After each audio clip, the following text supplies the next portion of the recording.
Бугарските барања се обид да се создаде нова македонска нација која користи нов македонски јазик кој почива на бугарски корени и не внесување на бугарите во уставот.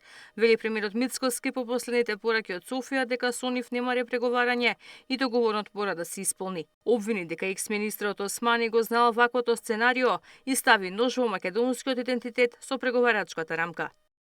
И ова го знаеше точно Бујар Османи. И он точно знаеше што правеше. Директно стави нож во плуќата на македонскиот идентитет и закова шајки. Директно. И тоа нема да го забораваме.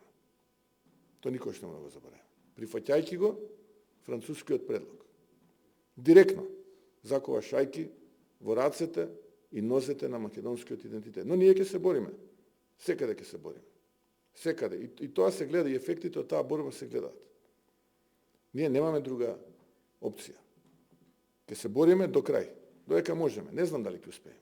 Им порачи на бугарските политичари дека нивното однесување е неисмасна дипломатија. Ако повторно биде одложено гласањето за извештајот за Македонија во Европскиот парламент, ќе се потврди негацијата на македонскиот идентитет. Суштината е обид на еден инженеринг да се создаде нова македонска нација, која што е резултат на одлука на Коминтерната после 45 година од минатиот век, и дека таа нова македонска нација користи нов македонски јазик, кој што станува службен во Обединетите нации како дел од Југословенската федерација 45-та година и почива на бугарски корени.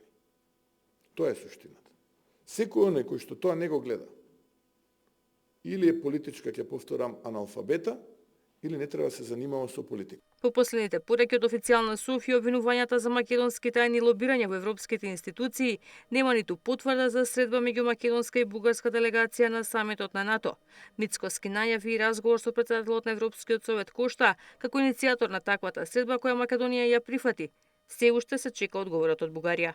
Ивана Соколовиќ, Најдова, Сител телевизија.